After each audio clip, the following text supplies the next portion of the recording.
NelsonJoypad.com bring you another original. It's fucking great. E3's come and gone, and it's been a fantastic year all round. Now, we started off the week on Monday morning for the UK, or Sunday night in the States, with Bethesda's first ever E3 conference, and we saw some fantastic games. So what I'm going to do today is I'm going to go through my own thoughts on what I saw, some of the announcements, and what that might mean for Bethesda as a whole. Now, Bethesda kicked off the conference with gameplay from Doom. This is of course the reboot from Doom 4, and they're going back to the basics on this one. They're going back to fast-paced, arcadey action. They've gotten rid of the horror vibe entirely. You're one man versus hell. Now, it looks quite good from what we saw. There's plenty of enemies, plenty of weapons that we got a little look at. They also showed us gameplay from later on in the game where you're actually in hell, and they teased the BFG, which is so close to seeing it in action, man. So we were told before we saw the gameplay that they were taking us back to three things. They were taking it back to badass demons, big fucking guns, and moving very fast. And from the gameplay, it looks to be exactly what we saw. Now, the visuals, the first gameplay segment that we saw, you were in some sort of smeltery or something like that with molten metal or lava or whatever, and it was good because even then on the marine facility you had the feeling of a sort of hellish environment. It was very fast paced. The melee executions in it were gnarly as hell. People getting their jaws ripped off. It looks visceral in the extreme, but I think that it's Doom. That's kind of what you want in a Doom game. Let's face it, you're not playing Lego Star Wars, you're fighting demons, and it should be hard hitting and it should be quite explosive combat, and it's good that they're going back to that, even though I personally liked Doom 3. I thought it was fantastic. They're also taking it back to a health bar rather than regenerating health, which is, you know, kind of novel in today's gaming, but it's certainly not a new thing. It's something that we've seen before, and more games are starting to do that sort of thing, putting the onus back on the player to manage their health. Once again, I think that's a good thing. And the first gameplay that we saw ended in what I think is quite a fitting way, when the player is pushed to the ground and then beaten to death with their own arm. Why not? Why the hell not? They're also going to have something called Snap Map. Yeah, Snap Map. Which is basically a forge. It's going to allow players to make their own levels, design their own environments, and input whatever enemies they like. You're going to be able to share these maps online, so the amount of content that the Doom community are going to have access to a month after the game's launch will be staggering, I'm willing to bet, with everyone putting in their own twists and their own ideas for what's going to make the perfect level. We then saw a little snippet of Battle Cry, the team-based multiplayer game from Bethesda that looks interesting for a certain type of player. It's got a Nosgoth sort of feel to it.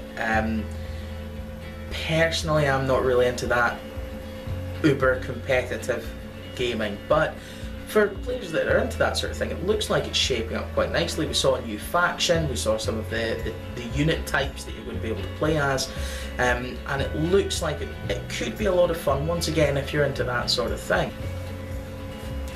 Bethesda then went on, the third announcement was Dishonored 2. Now, the day before the conference, there was a leak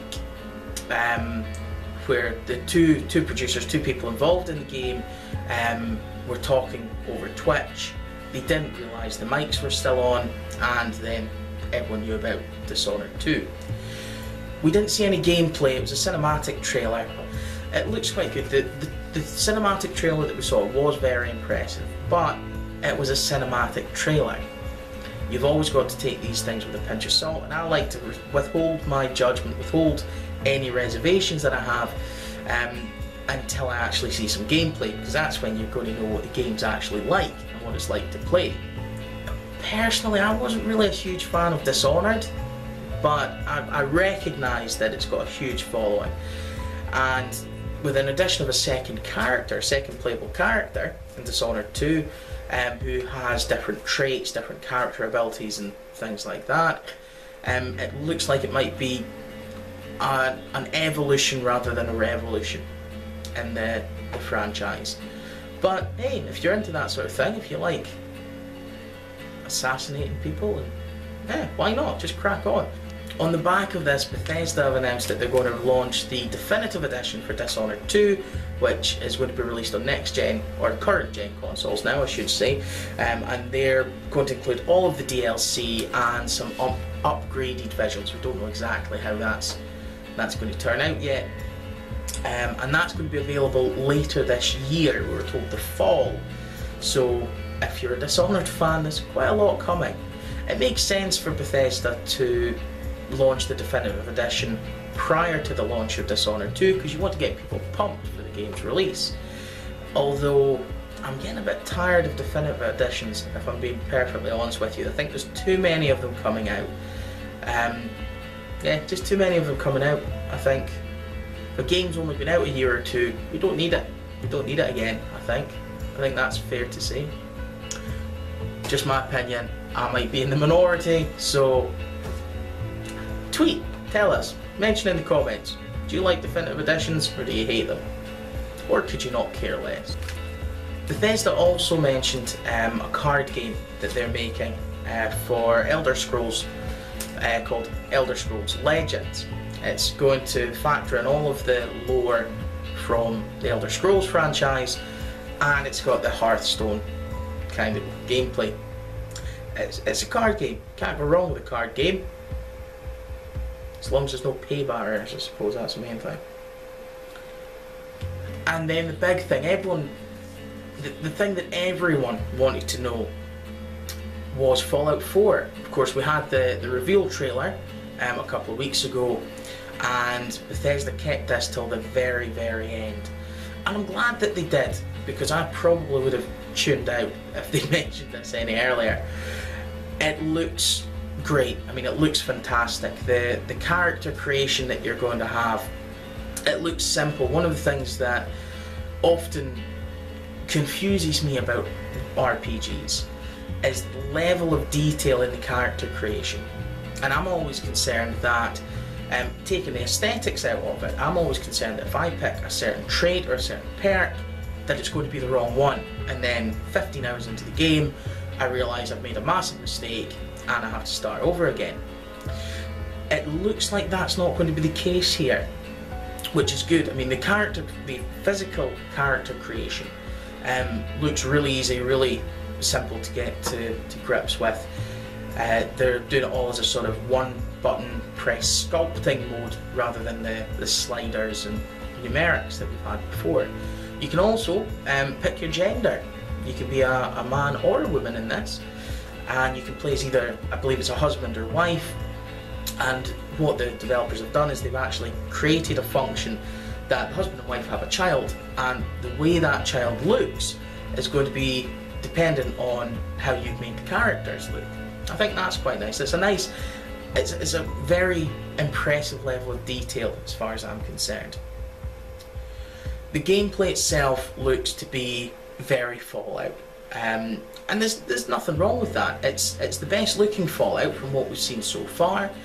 The dialogue choices that you have and conversations seems to be more immersive. You're not just picking your response and then the other character carries on. Your character will actually speak. Your character has a voice for the first time, and I think that's going to really add to the immersion of Fallout 4, because there's a lot of talking in those games. You can go hours and hours without shooting anyone, if you like, or you could shoot everyone in the face. It's entirely your call. But that, I think, is going to keep a lot of players that were maybe on the fence about Fallout, people that didn't get into it as much, that's going to give them the immersion that's needed to really get into the storyline, to get into the game. We know it's set in Boston, but we don't know anything else about it really. We don't know anything about the plot or the storyline.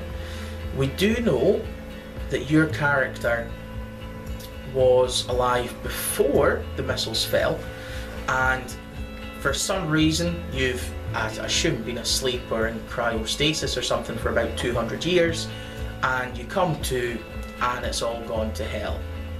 But it looks good. A very interesting fact, and one of the editors at the site actually called this from the reveal trailer, is that there's going to be weapon modification. So when you get, say, a bog standard laser pistol, you're going to be able to upgrade that into an entirely new beast. I think it was over 50. I think over 50 base weapons, and then you can upgrade them however you see fit. And some of the examples that we saw, turning a laser pistol into a badass rifle, looks really good, and it's going to give players a lot of flexibility in how they tackle the game. Keeping with modifications, you can do the same with armour, your power armour, and you can also build settlements for the first time. And it sounds really quite interesting. It sounds like there's an element of tower defence in there, because as you build your settlement, you might have to power it, you'll have to make sure that there's water and food and things like that, but you also have to protect it from raiders, so you can have automated defences. You can also set up Brahmin caravans to go between settlements to attract merchants, and that's how you're going to get, you know, good equipment and good loot. And I think with the level of customization, the level of modification, and the depth involved in that, I think could be a game in and of itself. It is entirely optional. If you don't want to go around making settlements and buildings and recreating New Vegas and Boston, you don't have to. But the option's there if you do, and I think that's really, really important for a Fallout game, a franchise that's all about choice, to give the player the choice and how they want to actually tackle it. The Collector's Edition Pip-Boy for the Fallout 4 pre-orders looks fantastic. I didn't mention that. So if you pre-order the Collector's Edition, you're going to get a real-life Pip-Boy that has a slot that you can put your smartphone in, and there's an app for second screen, which is essentially just the menu system for the Pip-Boy that you can use on your phone without the Collector's Edition. But with it, you can actually put your phone into the Pip-Boy that goes on your arm and actually have a real functioning Pip-Boy. How cool is that? I think for Bethesda's first conference, they knocked it out of the park. All in all, I thought Bethesda's conference was great. There was a lot of games mentioned, there was a lot of information given to us. They've done really well. I'm really excited for Doom, I'm really excited for Fallout 4, and I'm interested to see what they're going to do with some of the other things that they've mentioned. And that's all I've got to say really for Bethesda. Well done, Bethesda, well done. That's me, Scott Davidson at Mouse and Joypad. Like, comment, subscribe, let me know what you think of the Bethesda conference, and thanks for watching.